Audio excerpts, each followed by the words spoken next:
So in this video, I'm going to discuss about the alkanes in this under the chapter acyclic hydrocarbons. Let's see in detail what are alkanes here. Yes. Before looking at what are alkanes, let's see what are these saturated hydrocarbons. Yes. As a name such as saturated means there are no pi bonds or no double and triple bonds. Only single bonds are there, that are only sigma bonds are there. Those are called as saturated. Unsaturated means if there are double and triple bonds, that is called as an unsaturated system.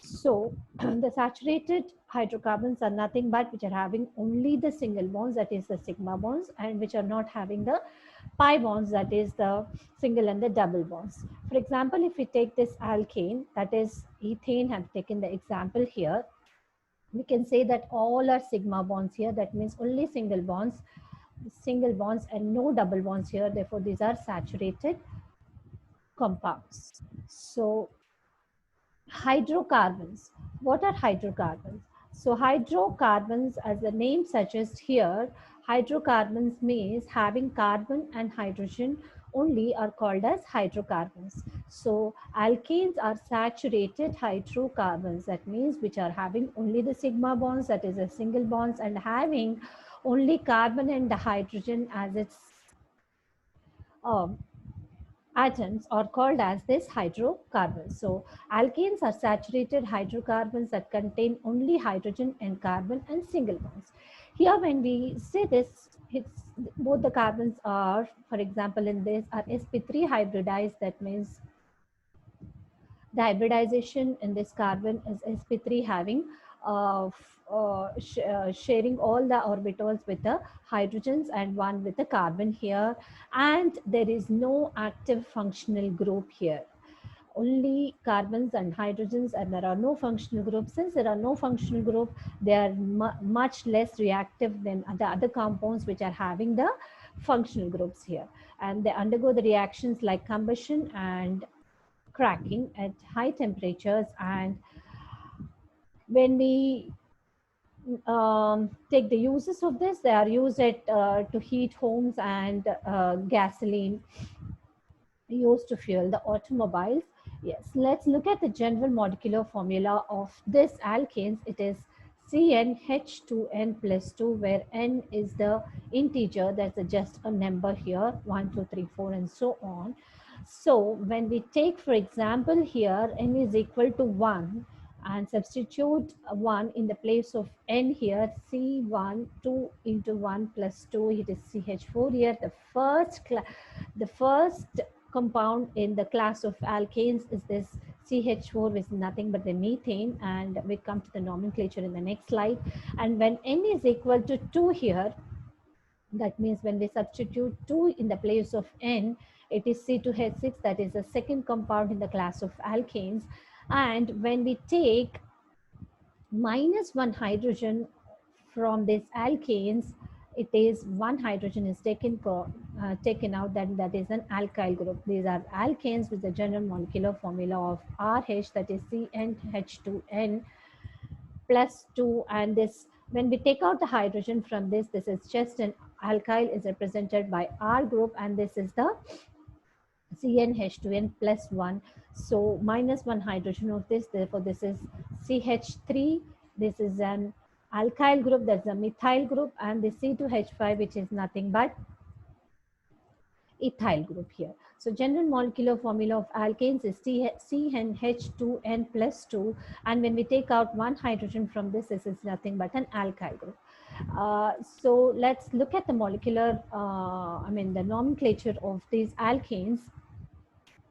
So the IUPAC name of alkanes has three parts: prefix, parent chain, and suffix. When we come to this parent chain, it is nothing but the number of the carbon atoms, and the name of it is given based on the Greek words. So the Greek word for the number of the carbon atoms is used here. For example, if you take the number of the carbon atoms as 1 and apply the general molecular formula of CnH2n plus 2, plus 2, we can arrive with this molecular formula. The first compound is CH4, that is methane, and the name is methane, and ane is nothing but the suffix which is used here. So all the alkanes has the ane here, which is used as a suffix here. Yes, if there are two carbons, two carbon atoms here, and n is equal to 2, then the molecular formula of the second compound in this is ethane, that is C2H6, and C3H8, depending upon when n is equal to 3. When we substitute n is equal to 3 here, C3H3, 3 into 2, 6 plus 2, that is C3H8, that is propane. Next one is butane, pentane, hexane, heptane, octane, nonane, decane, and so on. So the IUPAC name here is ane as a suffix is added to the parent name, that is based on the Greek word, based on the number of the carbon atoms. This Greek word is named here, and the nomenclature is thus explained. And when we come to the primary, secondary, tertiary, and quaternary, iso and neo, the naming of this, a few of the alkane here, some popular alkane names when we use here. Then what is primary here? What is primary carbon? Let's see this. What is primary carbon is? The primary carbon is the carbon which is attached to only one other carbon atom. So attached to only one other carbon atom, then it is called as primary carbon. And when secondary carbon is attached to two other carbon atoms, then it is called as a secondary carbon. And when tertiary carbon is nothing but when the carbon is attached to three other carbon atoms, and quaternary carbon is nothing but when it is attached to four other carbon atoms. Let's see how many primary, secondary, tertiary, or quaternary carbons are seen in this particular compound here. So when we come to this carbon atom, it is attached to only one carbon atom, so it is primary carbon. So how many primary carbons are there in this? This is primary carbon because it is attached to only one other carbon atom. This is also primary, and based on this is primary, and this is also primary. And how many secondary carbons are there? That means attached to two other carbon atoms. Yes, this carbon, when we see here, this is attached to two other carbon atoms, so this is secondary. And yeah, this is also secondary, two other carbon atoms. And tertiary carbon is the carbon which is attached to three other carbon atoms, so this is tertiary here, three other carbon atoms, only one tertiary carbon. And this is quaternary, which is attached to four other carbon atoms. So based on the number of the carbon atoms the particular carbon is attached to, then they are named as primary, secondary, tertiary, or quaternary carbons. Yes, let's see how these few of these alkanes are named depending upon the number of the carbon atoms it is attached to. Yeah, let's look at this now, how these are named. When we take this alkane and the alkyl, alkane is nothing but, when we take the example of this, is a propane. I'm taking here the example CH3, CH2, and CH3. This is N propane. And when we take out hydrogen, minus one hydrogen, then it becomes, I have taken the hydrogen from this. So CH3, CH2, CH2, this is called as an N-propyl group. So normal propyl, N-propyl is nothing but normal propyl group. And see, this is isopropyl group. This particular structure, when we see this is any compound, this is called as an iso group. So we can just name it as iso, and depending upon the number of the carbons in the total compound, then this is named. This is isopropyl. Propyl means there are three carbons, so this is isopropyl group. And when we see, this is the secondary carbon here. This is the secondary carbon because this carbon is attached to two other carbon atoms. So when we take an OH group attached to this carbon, this is called as isopropyl alcohol. When OH group is attached here, this is called as N-propyl alcohol, or just a propyl alcohol here. Yes, let's take the butane now. So it is 4 carbons depending upon the number of the carbon atoms here. There are 4 carbons, so there's a butane here, and here this is called as an normal butyl group. Normal butyl, that is the carbon atom is attached to only one other carbon atom. Here, this is a normal butyl, and when we come here, this one, carbon is attached to two other carbon atoms. So this is secondary. This is secondary carbon, and the group is called as secondary butyl group. So secondary butyl group. So because this carbon is attached to two other carbon atoms here. But when we come to this carbon is attached to three other carbon atoms. This is tertiary carbon, tertiary carbon. So this is tertiary butyl group. And this one, it is secondary carbon. So secondary butyl group. And this is secondary and tertiary. What is isobutyl? So I've said this when we see this type of structure here. See, when attached like this is called as iso group. So this is looks like an iso. Same thing, iso, iso, iso. So depending upon the number of the carbon atoms, 1, 2, 3, 4. So isobutyl. This is isopropyl. Only 3 carbons totally. So isopropyl. Here 4 carbons totally. This is isobutyl group. So N-propyl, isopropyl, N-butyl, secondary butyl, tertiary butyl, and isobutyl. Depending upon the number of the carbon atoms it attached to and depending upon the structure, these are the names given to the different alkyl groups here. Yes. When we come to the 5 carbon atoms like molecules like, so depending upon the number of the carbon atoms, this is N-pentane. This is N-pentyl group because one hydrogen is removed here. That is normal pentyl. That means this carbon is attached to only one other carbon atom. When we come to this carbon is attached to this two other carbon atoms. This is the secondary pentyl group. So when something is attached here, this is called as secondary pentyl alcohol. And this is tertiary pentyl group. This because this carbon is attached to 2 or 3 other carbon atoms. So this is tertiary pentyl, and this is isopentyl. Yes, isopentyl group. Why this is isopentyl means this structure looks like here iso group. Iso group. This is iso. I said this already. This is iso. So again, there are number of carbon atoms is 1, 2, 3, 4, and 5. So isopentyl. So normal pentyl, secondary pentyl, tertiary pentyl, and then comes isopentyl. And one more group is introduced here in the pentyl, that is neopentyl group. Here the structure looks something like this. This is a quaternary carbon here, the carbon attached to 4 other carbon atoms, and if any functional groups it is attached to this carbon, this is called as a neopentyl alcohol, and this is neopentyl group. And this is, if one more carbon is carbon chain is increasing here, this is neo group, as I said. So 1, 2, 3, 4, 5, 6 neohexyl group, and this is again neo group here. So this is neoheptyl, 7 carbons here, 1, 2, 3, 4, 5, 6, and 7. Neoheptyl, neooctyl, and so on, depending upon the number of the carbon atoms. As the carbon chain is increasing, the name also changes. Neooctyl, neodecyl, neononyl, like that. Yes. So these are the different alkyl groups and the names which are given to this. So let's see the preparation of alkanes here in this particular video. So alkanes can be prepared by 4 different methods.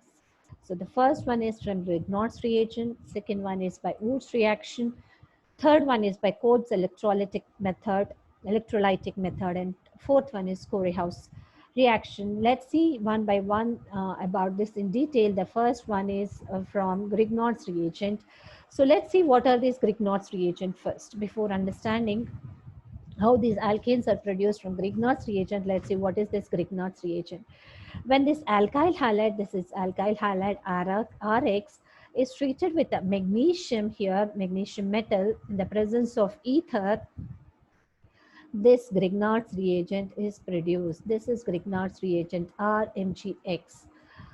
So when the solution of alkyl halide is allowed to stand over this metallic turnings of magnesium, a vigorous reaction will take place and the magnesium metal disappears, resulting in the formation of this Grignard's reagent here. So let's see how these alkanes are produced from this Grignard's reagent. This is a Grignard's reagent which is produced by alkyl halide when treated with magnesium in the presence of ether.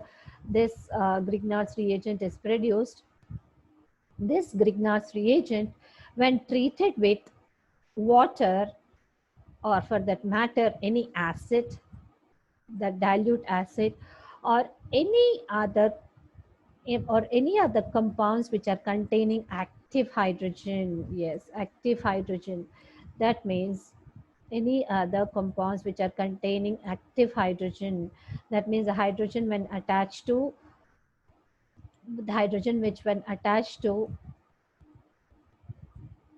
nitrogen, oxygen, fluorine, or any of these which are highly electronegative, then that acts as a acid here. So will allow the reaction to take place, resulting in the formation of an alkane here. So this Grignard's reagent is treated with water or any acid or any other compound active. The active hydrogen means the hydrogen when it's attached to nitrogen, oxygen, fluorine, or any other triple bonded carbon, then this will result in the formation of an alkane here. So this active hydrogen means which when attached to nitrogen, oxygen, fluorine, which are hydroelectronegative, they will be able to give away the proton to this, resulting in the formation of an alkane here, and MgOHX is formed. So let's see the example now here. This one is ethyl bromide. When treated with magnesium in the presence of dry ether, this Grignard's reagent is produced. RMgX, this is R and this is Mg, so this is X. So in this case, this is a Grignard's reagent. When we treated with an acid, resulting in the formation of ethane, this, and MgOHBr. This. So H comes here and OH goes here. Right. So this way, alkanes are produced from Grignard's reagent, and the second method is by Wurtz reaction. So what is this Wurtz reaction? This Wurtz reaction is nothing but when alkyl halides couple, that means two alkyl halides combine in the presence of sodium metal, resulting in the formation of an alkane here. So the two alkyl halides resulting in the formation of alkane here is nothing but the Wurtz reaction, which is known as an coupling of two alkyl halides here. So two mechanisms have been proposed for this reaction. So two alkyl halides in the presence of sodium and dry ether results in the formation of an alkyl. This is nothing but R and R are coupling here. So coupling of two alkyl halides and NaX is produced. Let's see the two mechanisms here. So the first one is the intermediate formation of an, this is an intermediate formation of an R minus Na plus, that is organometallic compound. This one is organic group, that is R, and this is a metal, so it's called as an organometallic compound. The intermediate formation of an, this is an intermediate which is formed. So the reaction proceeds to this intermediate organometallic compound, resulting in the formation of an alkane. Here the coupling is taking place. The alkyl halide reacts with the sodium metal, resulting in the formation of an organometallic compound, which further reacts with 1 more mole of Rx, resulting in the formation of alkane. Here R and NX is produced. And the other one is the intermediate free radicals. First one is the formation of organometallic compound intermediate. Now this is an intermediate which is a free radical which is produced when alkyl halide reacts with the sodium, resulting in the formation of alkyl free radical, which then couples with another free radical, resulting in the formation of an alkane here. So let's see the example of this methyl halide. When reacts with an sodium, two molecules of sodium is consumed here, and one more molecule of this alkyl halide CH3RR. So ethane is produced here when methyl halide is taken, resulting in the formation of this ethane here.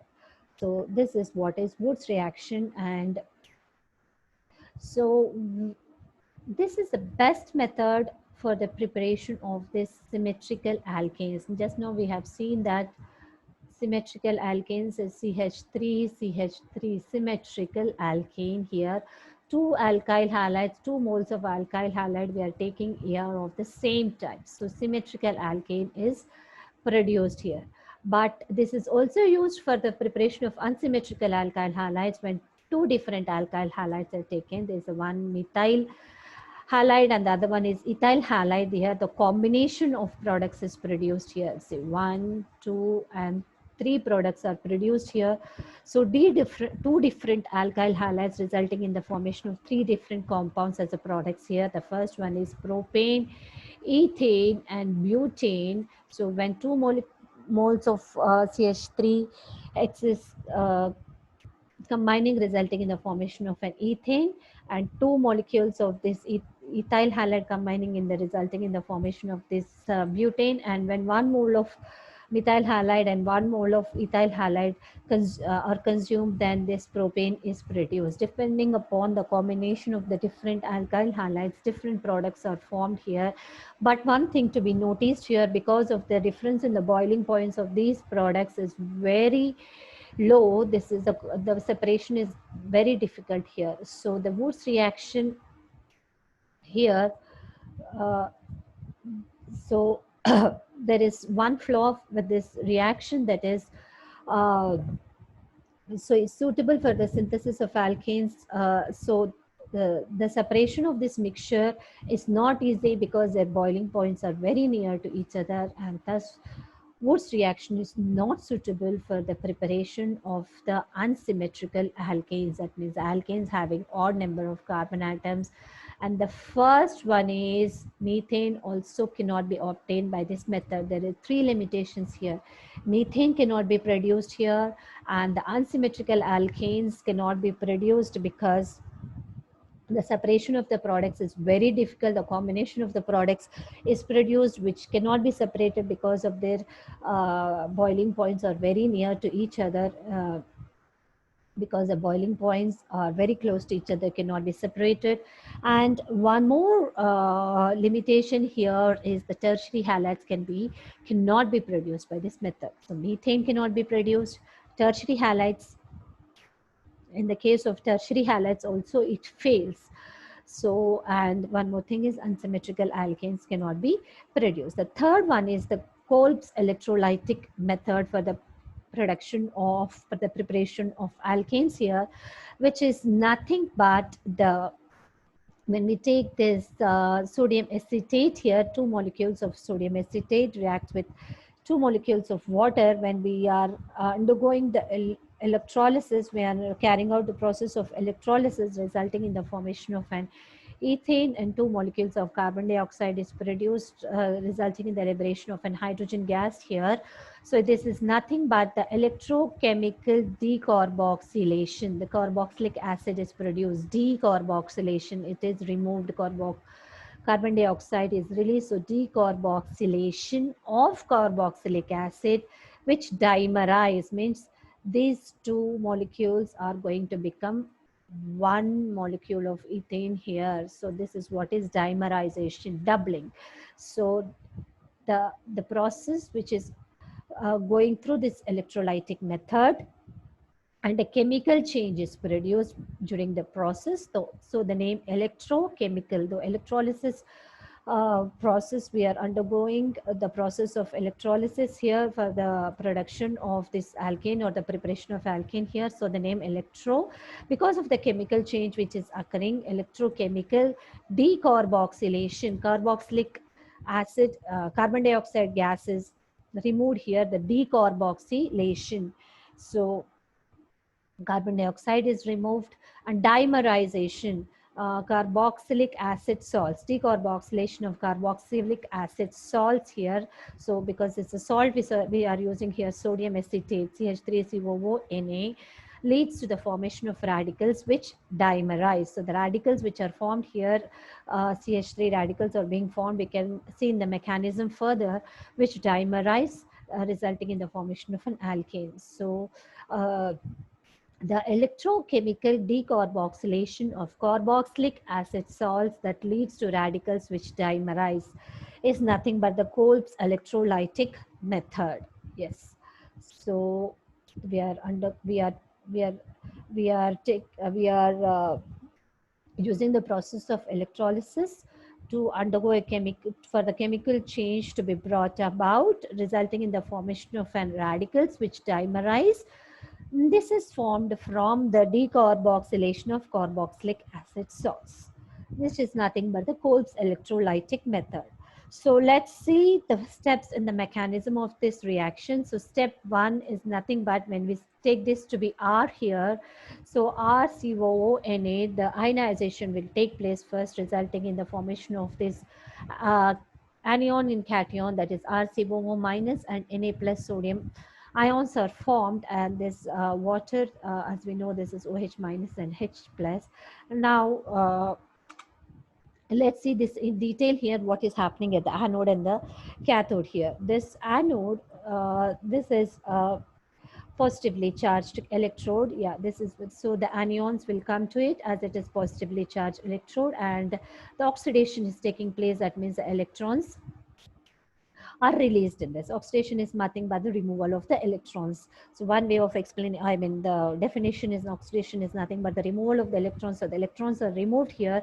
So the reaction which is taking place, this anions will move towards this anode. So oppositely charged uh, uh, ions will move towards the uh, positively charged electrode, that is the anode. There's a negative ions, that is anions, will move towards the anode here, that is acetate ions, and resulting in the formation of the radical by the loss of these electrons here. The electrons are getting deposited here. So this is oxidation which is taking place here. So 2CH3COO free radical is formed by decarboxylation, that there's a carbon dioxide is removed. CO2 gas is evolved here, so resulting in the formation of CH3 free radical which dimerize to give this alkane here. So this is a preparation of an alkane. In the cathode, there's a reaction. This is negatively charged electrode, we know that. So the cations will move towards this oppositely charged ions. That this is 2Na plus, the overall reaction here, which is taking place is 2Na plus plus water, and plus 2 electrons are taken at this cathode. It's negatively charged. So electrons are taken here, resulting in the evolution of this hydrogen gas here. So 2 electrons are taken plus H plus, resulting in the formation of hydrogen free radicals, resulting in the formation of an hydrogen gas. So this is the overall reaction which is taking place for the Kolb's electrolytic method, and this is a very yes synthesis of symmetrical dimers. So symmetrical uh, alkanes are formed with this, but in some cases unsymmetrical dimers can also be formed when two different carboxylic acids are used here. We are using 2 moles of carboxylic uh, uh, carboxylic acid salts here. So when two different salts are taken, so unsymmetrical dimers can also be produced for this reaction.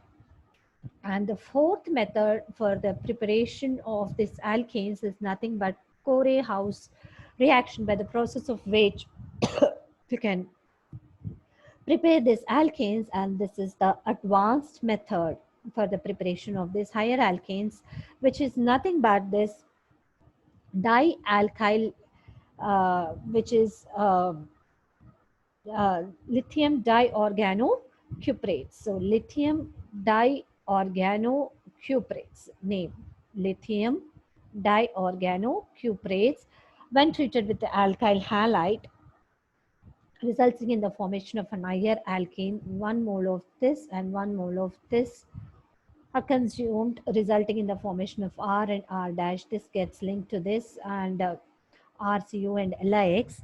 For example, when we take this propyl bromide, when treated with uh, uh, CH3 taken twice CuLi, which is nothing but a lithium dimethyl cuprate here. One CH3 is getting linked to this, resulting in the formation of an N-butane, CH3CO and LIBr. Let's see this in detail, which is nothing but the nucleophilic substitution. See, X minus is removed here and R is gets added to this, R and R dash. So in nucleophilic substitution of halo compounds. So X minus is removed. So nucleophile is substituted here. So the name nucleophilic substitution of halo compounds with lithium diorganocuprates is nothing but the Corey-House reaction.